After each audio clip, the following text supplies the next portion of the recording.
Okay. Well, thank you for everyone who has joined. We'll hopefully have a few more participants file in, but this will also be posted online and on YouTube afterward, so people have the opportunity to view after.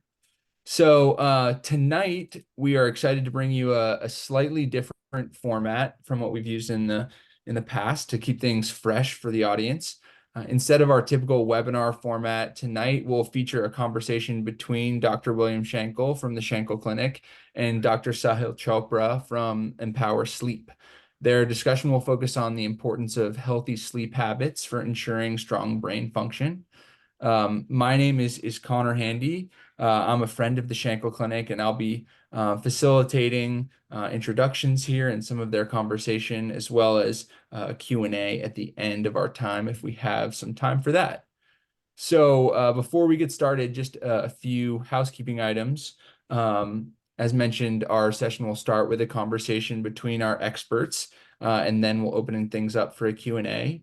If you have questions to ask, either of our physicians and experts, please use the Q&A function within Zoom. You should have a button at the bottom of your screen that you can click on and enter a question, and that question will come directly to me, and I'll go through those time permitting at the end of our session. Just so you participants know, video and audio are disabled. So if you don't worry about making noise, or hopefully you're looking comfortable because we can't see you. But if you have any comments or questions, you can use the Q&A feature to message me. And as mentioned earlier, we are currently recording the webinar, and we'll post later on YouTube, the Shankle Clinic website, and perhaps the folks at Empower Sleep will disseminate the link as well to their distribution list to make it more widely accessible. So if you know anyone who isn't able to join tonight, be on the lookout for this video online in the future. Okay, that's it for our housekeeping items. I'll start with a quick intro on Dr. Shankle, and then I'll turn things over to Dr. Chopra to provide an intro on himself as well. So Dr. William Shankle is one of the country's leading experts in Alzheimer's and other age-related neurodegenerative conditions.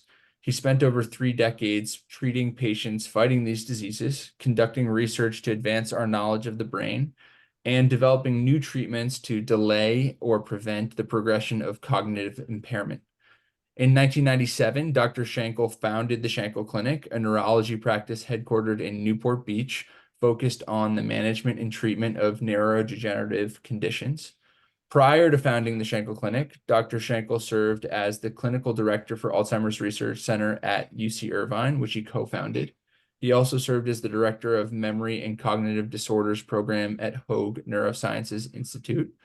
Currently, in addition to leading the Shankle Clinic, Dr. Shankle serves as the Chief Medical Officer for Embic Corporation. He's a research assistant with Hoag Memorial Hospital, and he's a clinical PI for a 5-year NIH grant with UC Irvine. So as mentioned, tonight's conversation will be about the importance of sleep and brain function. And with that, I will turn things over to Dr. Chopra to give a little bit of a background on yourself and facilitate the conversation. So thank you. No, thank you. Dr. Shankle, your CV is so grand and exciting. I don't even know how I will even be able to match up to this. So thank you for having me. Very humbled and flattered to be here with you guys today to talk about sleep and brain function. A little bit about myself. I have pretty humble beginnings. I went to med school in India, and then I did residency at UCLA, internal medicine residency for 3 years, and then worked as a internal medicine doctor for about another 3 years before deciding to go into a specialty called pulmonary and critical care medicine.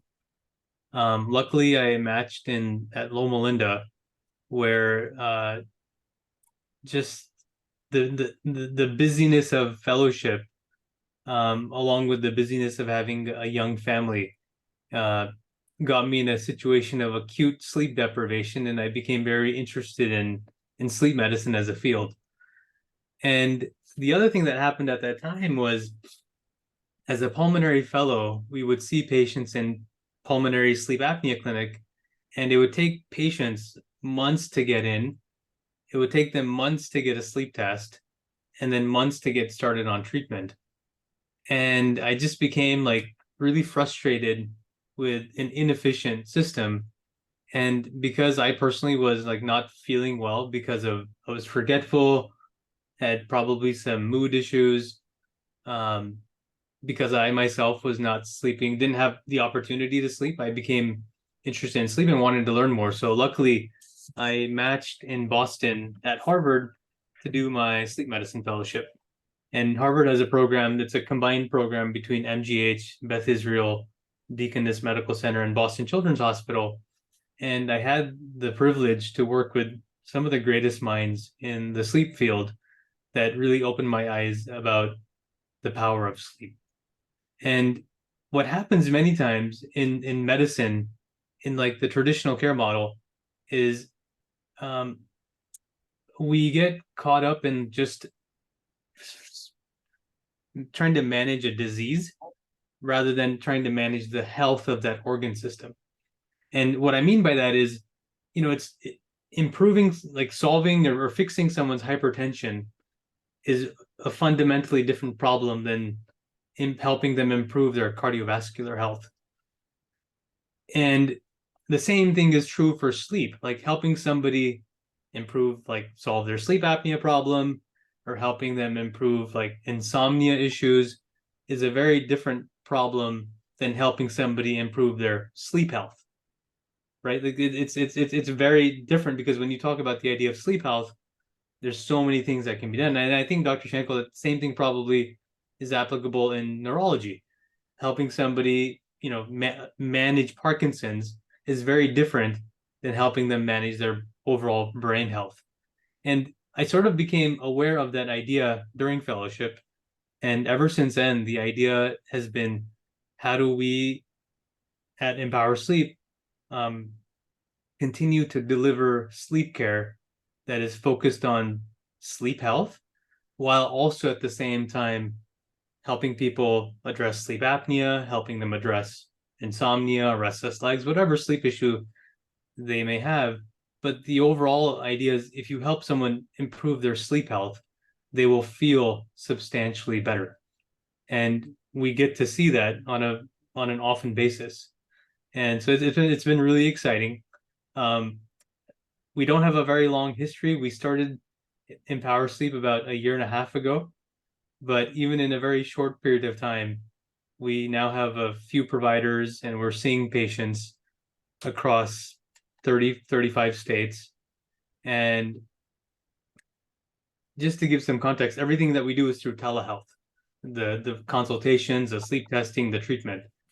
So it's been really exciting to create access for patients to be able to get amazing, at least what we hope is amazing sleep care, all from the comfort of their home in a very convenient fashion.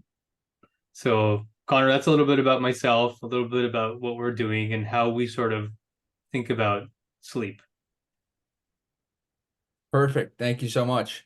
And Dr. Schenkel, I know that you said you had some remarks that you want to give to open things up. So go ahead with that, or if there's anything related to Dr. Chopra's background that you want to build on.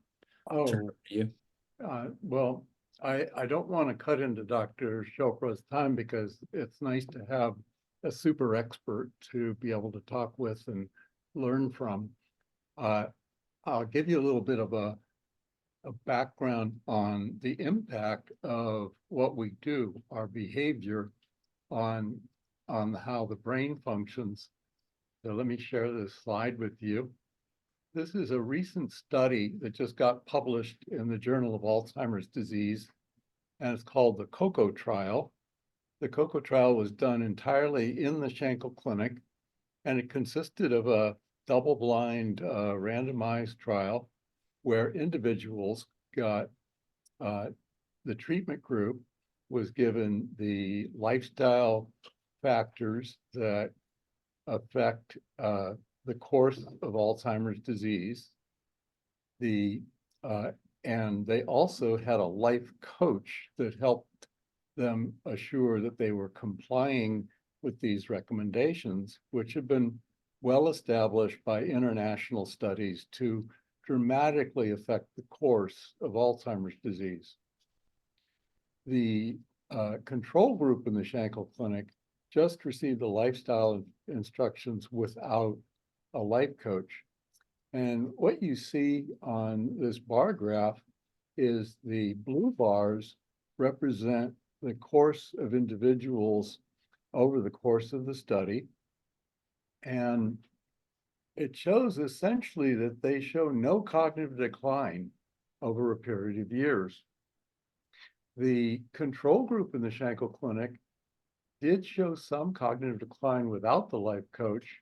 And let's see, it was at a score of about year 5 when they finally developed a significant change in their cognition.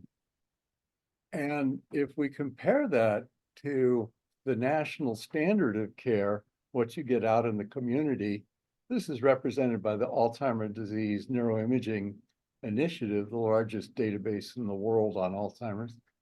And as you can see, if you are receiving what's considered the standard of care nationally, people develop significant cognitive decline within 1 year of the onset of symptoms. They become demented within 3 years, and they become moderately demented within 5 years. I was very pleased to see that the approach we take, people never become demented within 5 years of the onset of symptoms. And that if we translate that into the direct costs to Medicare, we can see that over a 5-year course, the people who receive the national standard of care are essentially costing twice as much in terms of their medical care as people who receive the Shankle Clinic treatment approach plus a life coach.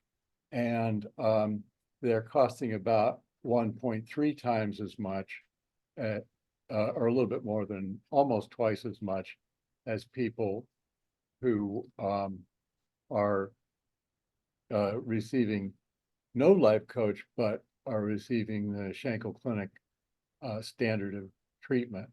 So Dr. Shankle, not to cut you off, but for those of us who are a little slower to connect the dots here, can you just tie this back to sleep? I'm assuming that as part of the life coaching, there's a sleep aspect there. Would that be correct?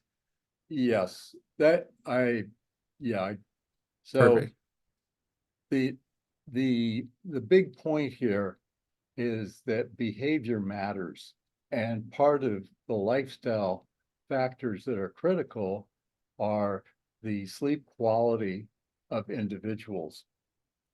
And this was also shown in a study called the RAP study, the Wisconsin Registry for Alzheimer Prevention, where they looked at people who had a good quality of sleep, slept 7 to 8 hours a night, and felt refreshed in the morning, and compared that to people who didn't.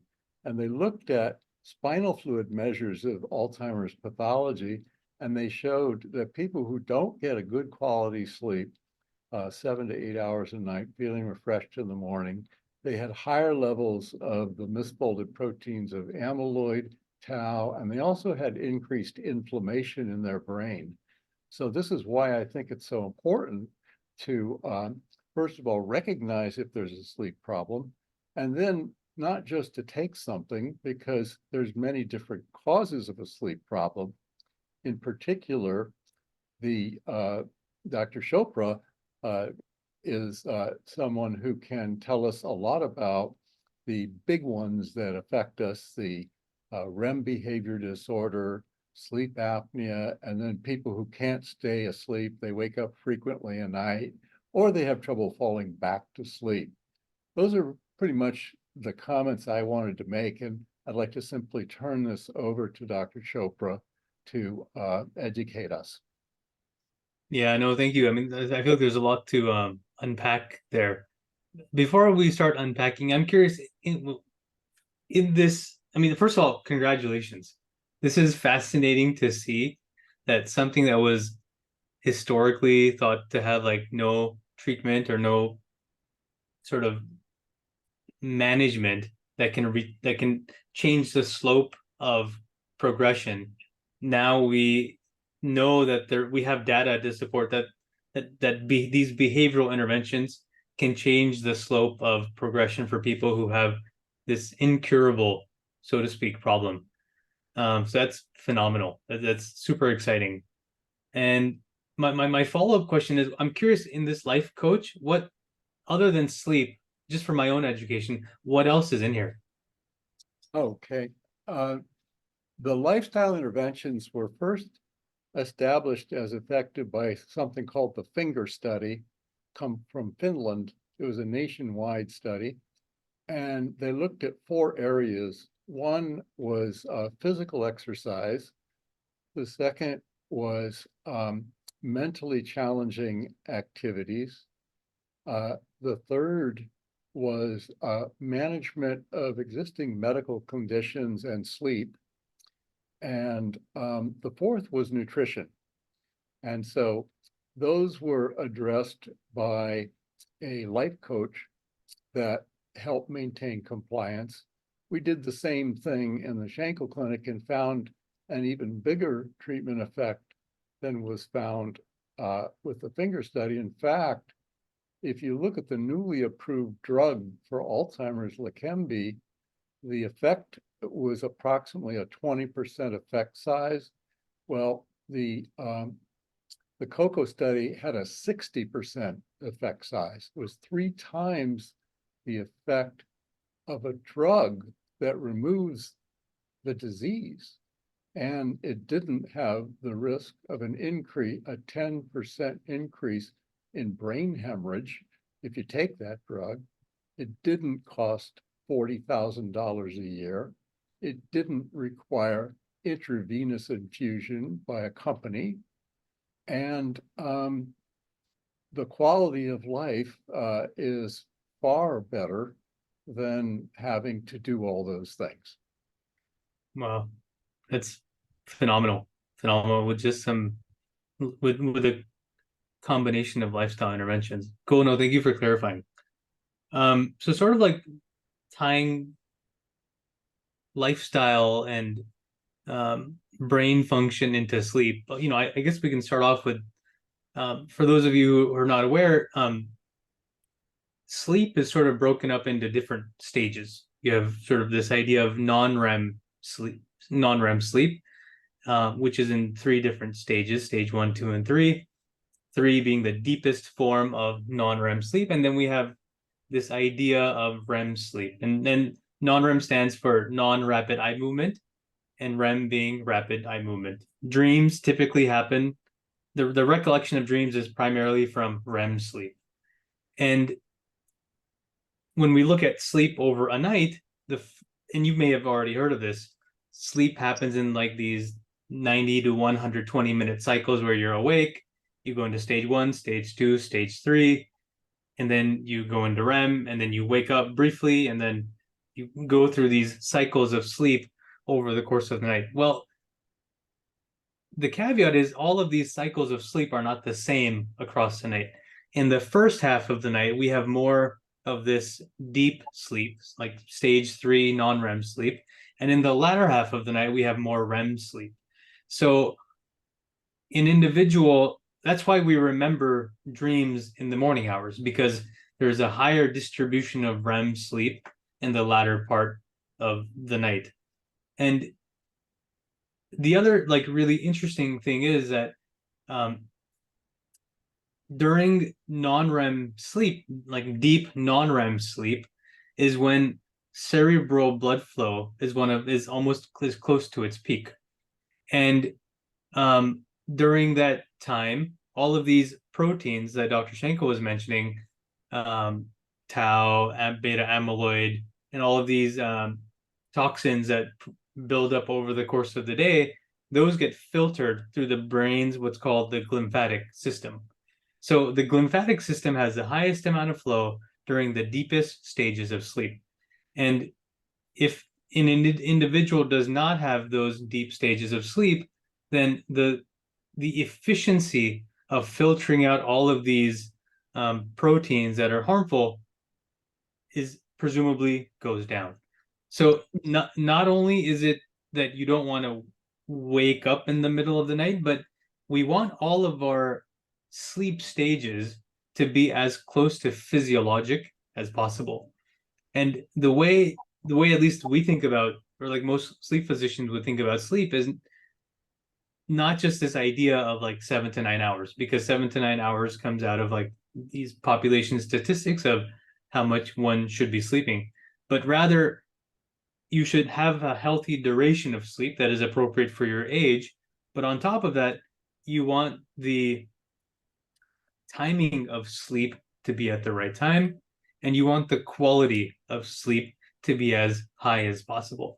So timing, duration, and quality are all things that we want to look at, because if someone's sleeping 7 to 9 hours, but they don't have enough deep sleep or stable sleep or enough stage 3 non-REM sleep, or they don't have enough REM sleep, then that too is not physiologic, and that individual will not get all the fruits of healthy sleep that somebody else may, who has like a pretty decent sleep architecture. Can you tell us a little bit about the purpose of the different non-REM stages? That's a good question. It's not clearly defined. We know what happens during different stages of sleep, but we don't know exactly why we have these different stages of sleep. And a lot of the sense of restorativeness that we get comes from non-REM sleep. The sense of the good things that happen to our cardiovascular system, like blood pressure dipping and heart rate dipping, all the cardioprotective effects, those too come from non-REM sleep. Things that happen during REM sleep are things like the consolidation of memories. Those can happen during REM sleep. And we know that REM sleep plays a role in mood stabilization. People who are REM deprived, they tend to have more issues with mood stability, emotional instability, as compared to those who have a healthy amount of, who have like a more normal sleep architecture. So both stages of sleep play a role, and exactly why evolution has designed us to sleep that way, I don't think we have that completely figured out. I've heard, and I don't know if this is correct, but I've heard that the initial period of sleep helps restore vegetative functions, and then later the brain repair tends to occur. I don't know if that's correct or not. Well, I'm not sure. I'll have to like look that up and get back to you, but it kind of makes sense from like an evolutionary standpoint, because if you only give yourself a short amount of time to sleep, evolution would design us to do the most important functions first. And breathing, these sort of autonomic functions that are supposed to be on autopilot, it makes sense for them to happen during the early deep stages of sleep versus them happening during the latter REM stages of sleep. And REM is also metabolically very active. Like if you look at the brain of somebody who's in REM sleep versus someone who is awake, the brain, at least from an EEG standpoint, the brain of a person who's in REM is very similar to being of that of awake. The only reason we're able to identify that from a sleep standpoint is like the body is relatively paralyzed. The tone and the muscles is substantially reduced. And specifically the tone of muscles that we look at is like the tone of like the chin, the muscles of mastication, some of the other chin muscle tones as well. So during REM, the autonomic nervous system is very similar to that of someone who's awake. The only difference is that the body is paralyzed. And sort of what you were alluding to about REM sleep behavior disorder, it's basically there's a degenerative process that has happened at that time where the brain is no longer able to keep the body paralyzed and people start acting out their dreams. So, evolution designed us not to act out our dreams. Otherwise, we would either hurt ourselves or we could hurt ourselves or we can hurt the people next to us. But evolution designed our physiology and muscles to be, most of our, skeletal muscles to be paralyzed during this time. So pretty interesting from like, when we start looking at sleep from an evolutionary standpoint, I think it's pretty fascinating. Is there, I've always heard that the stimulation of the D2 and D3 dopamine receptors is what helps regulate REM sleep. Is that a correct understanding? The sleep-wake switch between awake to non-REM and non-REM to REM is a complex one. And from a neurotransmitter inhibition, disinhibition, activation standpoint. And if I wanted to give you the most accurate information, Dr. Shankle, I would have to go back to like our slides that we look at for sleep-wake regulation, and I'll have to get back to you. But dopamine does play a role, but there's so many other, orexin plays a role. All of these different neurotransmitters play such a complex role in the regulation of sleep, wake, and then the transition between the different stages of sleep over the course of the night. Well, But yeah. But like I would love to sort of like hear your thoughts on sleep is getting a lot of traction in so many different specialties of medicine, whether that's cardiology, whether that's endocrinology, whether that's OB-GYN. I would love to hear your thoughts on what your thoughts are about sleep in the role of brain health and some of the things that you're sort of doing to help people optimize that in your clinic, in the Shankle clinic, to help them improve their overall brain function. I think that what I try to do is define to the best I can from history what is the underlying cause of a sleep disorder. And then if I think that there is a sleep disorder, I usually refer patients to you because I don't pretend to be an expert. I'll try simple things. I'll try, if I think there's REM behavior, I'll try pramipexole, propinerol, melatonin, pregabalin. And if we have success, that's great. And then sleep apnea, of course, needs to be documented, diagnosed, and properly treated with the appropriate devices. So I address that. Urinary frequency at night is a frequent issue. There are things like the PureWick external catheter that will help some people be able to stay in bed and just use the external catheter to collect the urine so they don't have to get up 10 times a night, which is really nice. And it also, they don't end up getting wet. So that's nice too. Then there's the people who have trouble, they fall asleep, but then after about 4 hours, they wake up and they can't get back to sleep. And this is the so-called delayed onset of sleep latency. My understanding is that normally most people will fall back to sleep in about 10 minutes. And so if it's longer than that, then I don't know, what the best approach is for that kind of a problem. It'd be helpful if you have some thoughts on that. Yeah, absolutely. I think that the pure wick thing that you said is an interesting idea. I've never thought about that. I'll definitely keep that in the back of my mind. One of the other things to be aware of is, and I'm sure you are, but just for the audience is,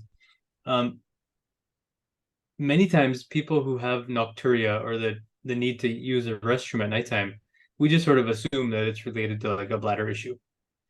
But sleep apnea itself can cause changes in a protein called BNP that is released from the heart that makes somebody have to go to the bathroom. So one of the sort of questions that we're always sort of scratching our heads with is it that the person woke up and that's what's making them go to the bathroom because they happen to feel that their bladder is full, or is it that their bladder was full from sleep apnea and because sleep apnea woke them up, now they have to go to the bathroom? So that's always sort of a little conundrum that we're trying to figure out in clinic as we see patients. But to answer your question about what to do when people wake up after a couple of hours of sleep and they can't go back to bed. So if we think about how is sleep regulated, there's two processes that regulate sleep. And many of you may have heard of this. One is called our circadian system. The circadian system is our body's day-night regulating system. It tells all of the organ systems in our body when it is nighttime and to switch from the processes of daytime to the processes of nighttime. The circadian system also regulates our sleep. The other thing that regulates sleep is what's called sleep drive or sleep pressure. It's basically how long have we been awake, because the longer we are awake, the easier it becomes to fall asleep. So for example, if someone needs to sleep 8 hours, that kind of means, and we have a 24-hour day, that basically means that they need to be awake for at least 16 hours to be able to then consume 8 hours of sleep.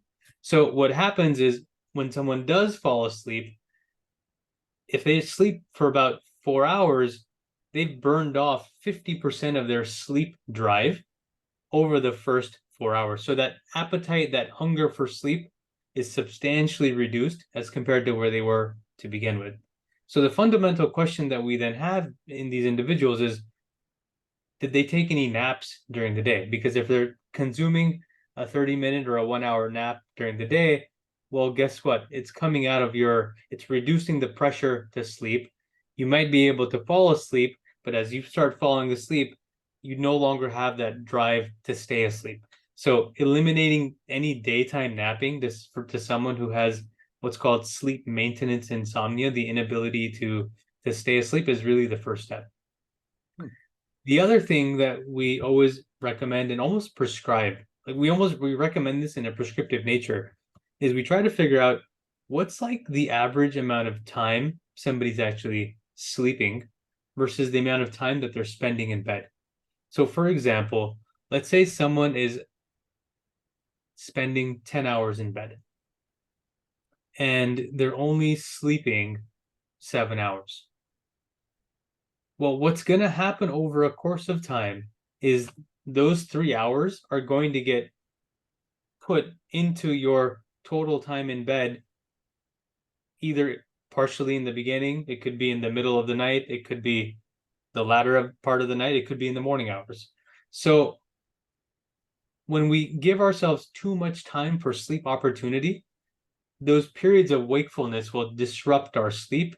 And like the analogy that I give to patients in clinic is, imagine like a loaf of bread that's say 7 slices, but it's in a pan that's designed for 10 slices. Well, all of these cycles of sleep are going to get split up over the course of this pen. And the same thing is true for sleep. So for sleep to be healthy and consolidated, the amount of time that we think we sleep needs to equal the total opportunity we give ourselves for sleep. So if someone is awake for 30 minutes, what I would recommend them to do is reduce the total time in bed by about 30 minutes. Do that for a couple of weeks and see what happens. Reduce the total time in bed. That's called sleep restriction. It's like the basic fundamentals of cognitive behavioral therapy is to reduce the time in bed, reduce any daytime napping. This builds up the pressure for sleep over the course of the day while you're awake. And if you only give yourself enough of an opportunity for sleep, then sleep tends to be more consolidated and free of too many nighttime awakenings. And I think people may have experienced this when maybe when they were younger and they were working really hard and they weren't giving themselves enough of an opportunity for sleep. When we do that, we tend to fall asleep very quickly. Because we're so sleepy and tired, we tend to stay asleep throughout the night, assuming there is no disease or pathology. And then we wake up in the morning, ready to start the day. So reducing time in bed and eliminating naps is a good strategy for these nighttime awakenings. And if you do wake up during that time, if you're awake for longer than 20 minutes, go do something. So you don't sit and lay in bed sort of reminiscing and getting frustrated about why you can't go back to sleep. And when you do get out of bed, you want to get out of bed and sort of remain in sort of a not too bright of an environment. And you don't want to do anything that is too cognitively stimulating. You want to do something that's kind of relaxing, where you don't really have to use your mind. You can do some stretching exercises, you can do some breathing exercises, you can do some meditation. If you want to flip through a magazine, go ahead and do that. But you don't want to do that in your bed. You want to do that while sitting in a chair, because you don't want to create the association of being awake in bed for prolonged periods of time, because then that just perpetuates the association of this bed is associated with being awake in the middle of the night. And that's something that we don't want people to, we don't want people to develop those associations. So I would say it would be like those three things for the reasons that I just explained. There was two questions. First question was related to what you're talking about, things that could interrupt sleep patterns. And first thought would be, what are the recommendations regarding alcohol and time before bed? How long should you wait? You know what I'm saying? Yeah, for sure. We get that question a lot. And, again, everyone's metabolism is different, right? Like like alcohol is kind of a drug. It gets metabolized by the liver, and everyone metabolizes different things very differently. But the rule of thumb is you want to give yourself about 1 hour for every drink that you've had before you go to sleep. So for example, if someone has had approximately 3 drinks, you want to give yourself at least 3 hours before you go to sleep. Otherwise, it may help you fall asleep, but it will substantially reduce the amount of deep sleep that you get upon falling asleep, and it will be full of more fragmentation and arousals in the middle of the night. So it reduces the quality of sleep substantially. Are there other things like exercise, physical exercise, and timing of physical exercise that matter? Yes, that's a good question too. And you don't want to exercise at least 3 hours, perhaps better is 4 before your habitual sleep time. If you give yourself enough of a window for your heart rate to start dipping down over the course of the night, you want your temperature to start dipping down over the course of the night. You want to do things that are not activating to your autonomic nervous system. So like limiting exercise 3 or 4 hours before bed is a good strategy. However, like if someone wants to have dinner and then go for a walk, that's a different idea. When I'm talking about exercise, I'm talking about where you're getting your heart rate into like the zone 3, zone 4 of activity. But if you're just going for a walk after having dinner, I think that's a completely different. Now, what would That's that. zone 3 or 4? What's zone 3 or 4 mean? Based off of, and then there's a chart for this, and I can send this to you afterwards. But based off of maximum heart rates can be distributed across either 3 zones or 5 zones, and I think there's one for 8 zones too. But basically, it's the higher the zone, the higher the heart rate, and the lower the zone, the lower the heart rate. And if we're using like a 5-zone system, and if we're talking about strenuous activity to build stamina, maintaining your heart rate in a zone 3 is considered to be like a decent amount of activity for like stamina building, anaerobic threshold, and just physical exertion in general. So if heart rates, peak heart rate might be 120 beats a minute, or let's say 150, then zone 2 might be 100. Like 100, I would say. I don't know. We would have to look at the table, but it's like 100 sounds about right. It's not too high and not too low. That'd be about zone 3 or 4. Maybe, yeah. Maybe somewhere between zone. Okay. Yeah, I have it right up now. It's so zone 5 is 90 to 100% of your maximum heart rate. And then basically it's 10 percentage point increments down. So zone 1 is 50 to 60%. 60 to 70, 70 to 80. Yeah. Appreciate you helping us out here. Google helps, doesn't it? Yeah, totally. There's another question. I've heard that we need less sleep as we age. Is that true? Yeah, that is I don't know if it's I think a different way to frame it is we cannot sleep as much as we age. Whether or not we need less sleep as we age, I think that's a different question.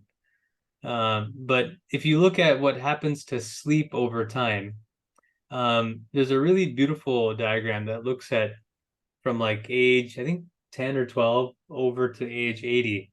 And you can see how the amount of sleep we have sort of dips down like a 20, and the stages of sleep that have the biggest impact are actually deep sleep, slow wave sleep, or N3 sleep. And as we get older, after the age of like 25, 30, there's like a steady decline in the amount of slow wave sleep that we have over the course of our age.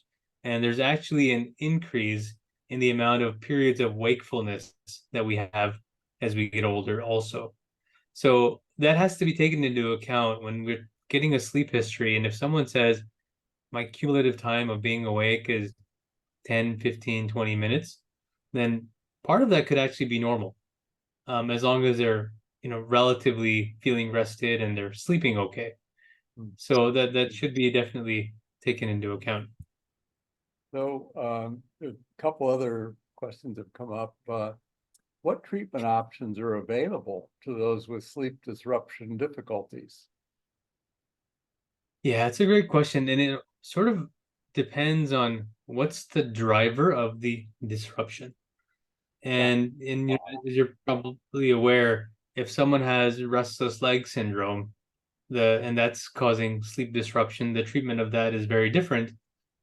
A mix of iron, gabapentin, Lyrica, dopamine agonists, pain medications. If somebody has, say, a circadian rhythm problem where their body clock is a little bit delayed, their body clock is sort of telling them to go to bed around midnight, 1 a.m., but they're getting into bed a little bit earlier.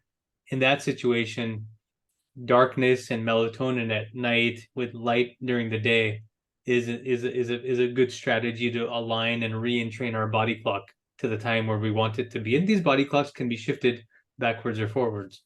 If the cause of sleep disruption is, say, pain, then that needs to be addressed very differently. If the cause of sleep disruption, say, is sleep apnea, we want to come up with a solution for that a solution where the treatment itself is not worse than the disease, because sometimes CPAP can be so cumbersome and annoying and frustrating that we want to help people find a solution where the treatment is not as bad as the problem itself. So there's a lot of causes of sleep disruption, and as you probably have seen, like getting a good history becomes a pivotal um, way of like figuring that out. Got enough? On that note, Dr. Shankle, I have a question for you that has been on my mind. Is I've talked to a lot of clinicians, and one of the in like polypharmacy, like being on multiple medications is something that we're all looking at and looking for. And I run into this frequently where a patient may be on a sedative or a hypnotic, and the patients come to us, and the patient says, my primary care doctor or my specialist took me off of that medication. They told me it's not good for my brain. And the other side of the equation is if a medicine like that helps them actually sleep better, it might be good for your brain.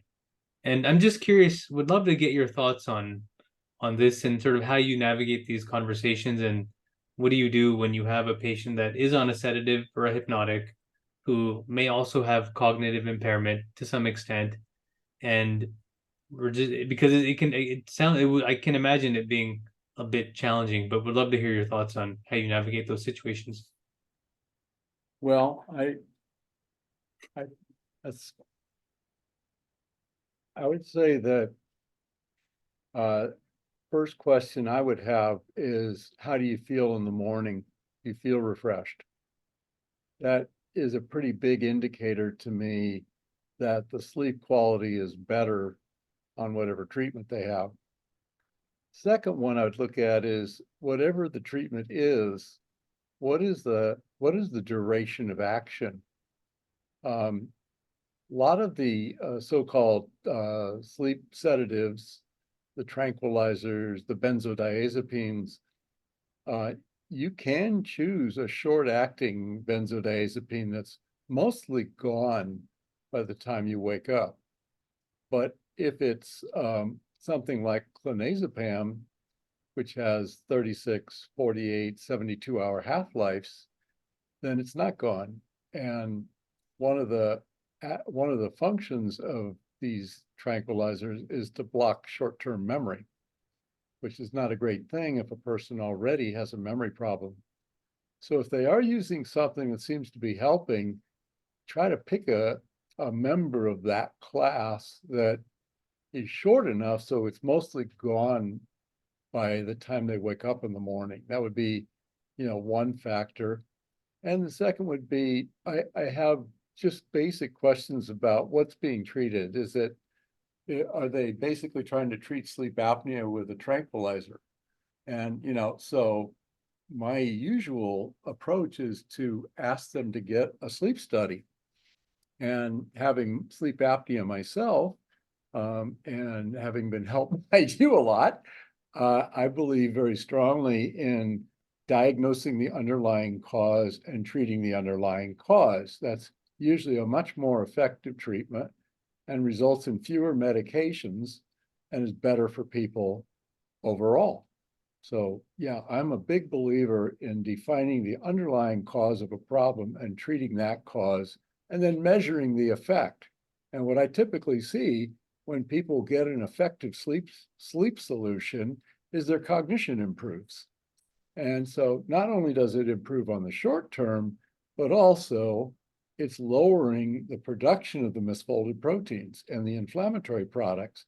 So it's in the long term, it's also beneficial for the individual. In fact, there's a question that asks about hormones and what's their role in sleep quality as we age, and should treatment for men and women differ, as a function of should we evaluate their hormonal status in considering sleep? Yeah, that's a great question. And I'm assuming this is referring to like transitioning from like a reproductive age to perimenopause and menopause, I'm assuming. Menopause and thereafter, and when people have rheumatoid conditions and they get put on steroids and they can't fall asleep at night, that's another factor. And then you've got postmenopausal women who don't get estrogen replacement therapy. You get men who get testosterone deficiency below 400 after a certain age, so-called andropause. And what's the impact of these deficiencies on sleep quality? Yeah, no, for sure. That's a great question. So if we look at postmenopausal women, just perimenopause and postmenopause, uh, during that time, there is a almost doubling in the prevalence of sleep disorder, of doubling in the prevalence of sleep apnea over those few years. And we think that estrogen and progesterone play a substantial role in preventing muscle relaxation, in preventing airway muscle collapse. And as women transition from a reproductive age to no longer a reproductive age, the lack of these hormones propagates the progression of sleep apnea. And now you have someone who didn't snore, who didn't have sleep apnea, who now has sleep apnea. So that's one hit. The other thing that happens is there may be these vasomotor symptoms that happen in the middle of the night, these hot flashes and flushing.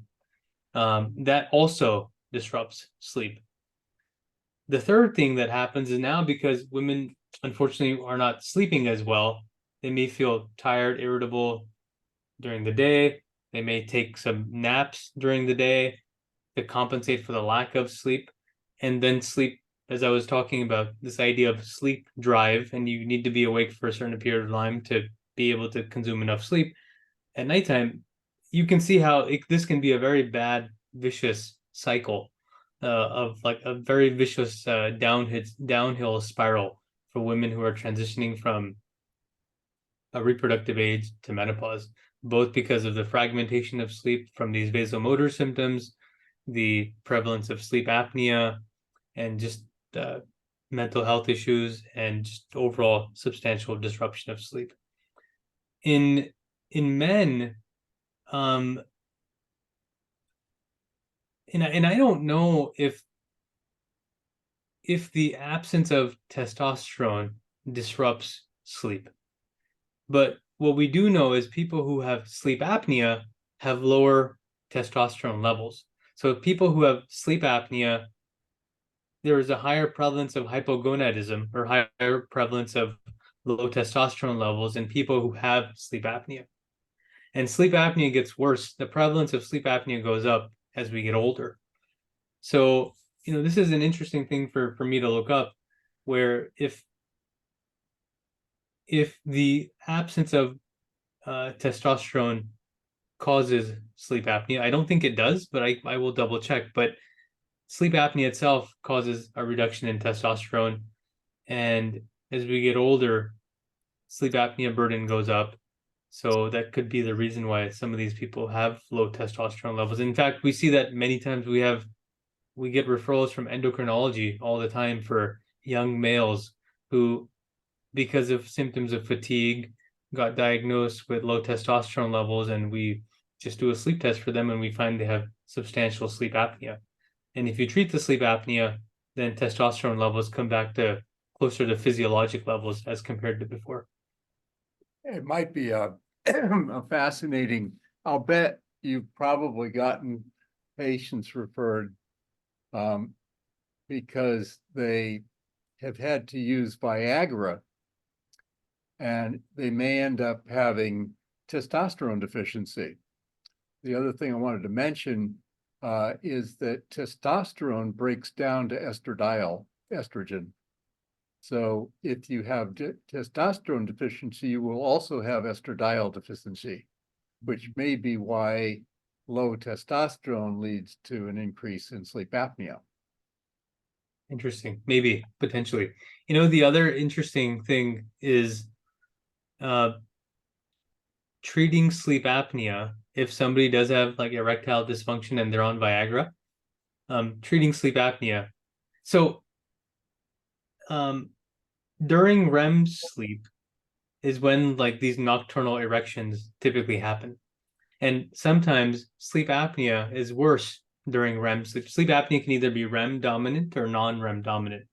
And I've seen this many, many times now where you treat sleep apnea, and because people are having healthy REM sleep, their morning erections come back and they just have a much better sexual function as a result of like the absence of low oxygen levels during sleep and just a healthier form of sleep. So, and that's definitely something we see frequently. Well, we're nearing the end of the time, but there is one one comment at the end that I want to just bring up. Someone is saying that they're always alert and they cannot fall asleep unless they use sleep aids, and they don't have sleep apnea. This person was tested twice and they don't know what to do. They feel like they're going to be on meds for the rest of their life. Any thoughts? Yeah. Couple of questions, I guess. I mean, that one would need to ask is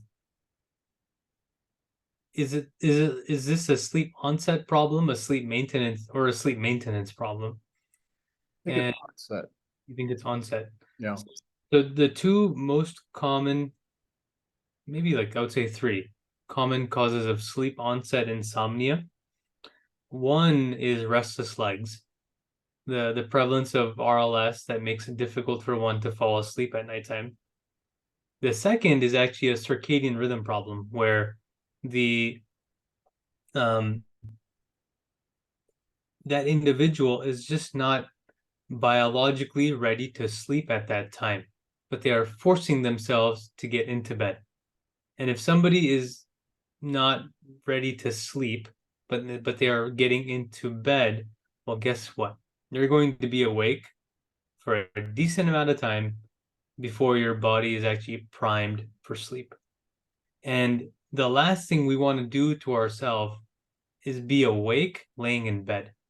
That basically creates the negative association of, oh man, now I'm in bed and now I'm staring at this ceiling and now I'm going to go to my phone and now I'm going to go watch television and now I'm going to get frustrated. So then what starts happening is one starts building these associations in the back of their mind that going to bed is going to be a disaster and I'm not going to be able to fall asleep.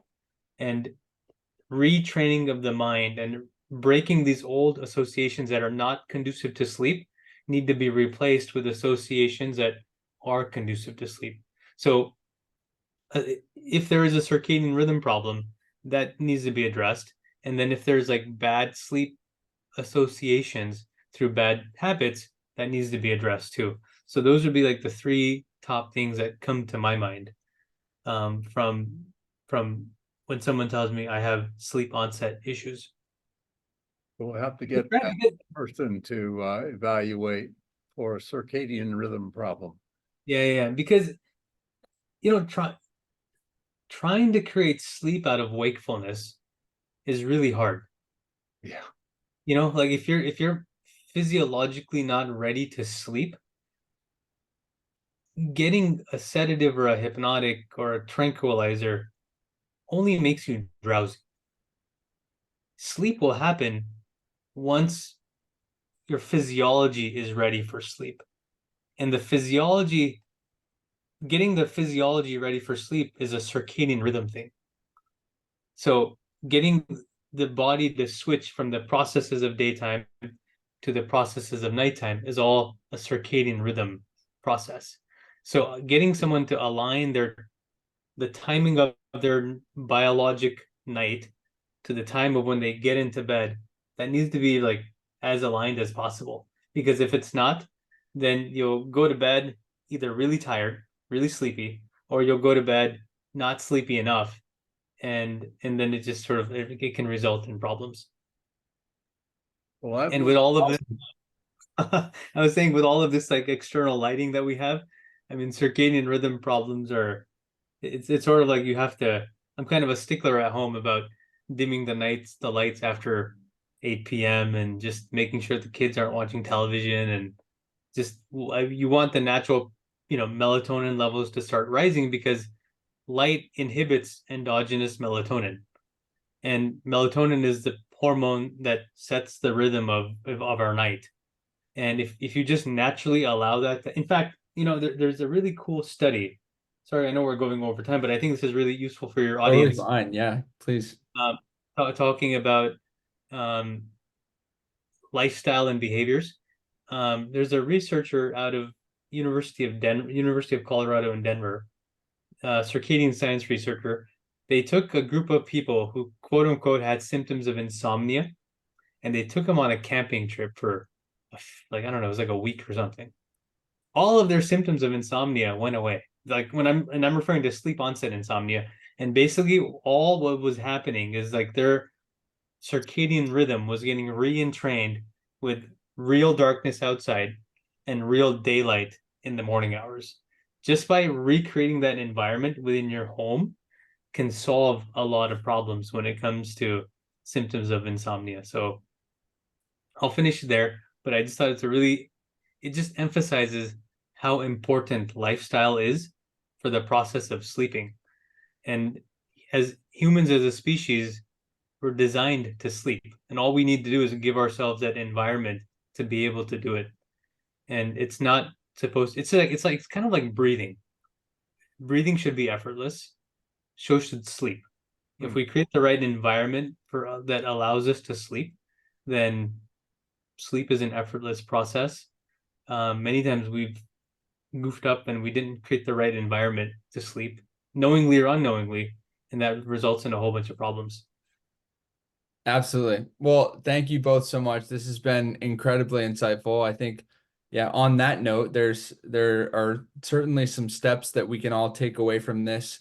The easy things to do to create the right sleep environment. So it's knowledge is key there. Obviously, some of those issues that you both talked about are not quite as simple to solve, and for those, that's why we have expert physicians like these to help us with some of those other sleep problems.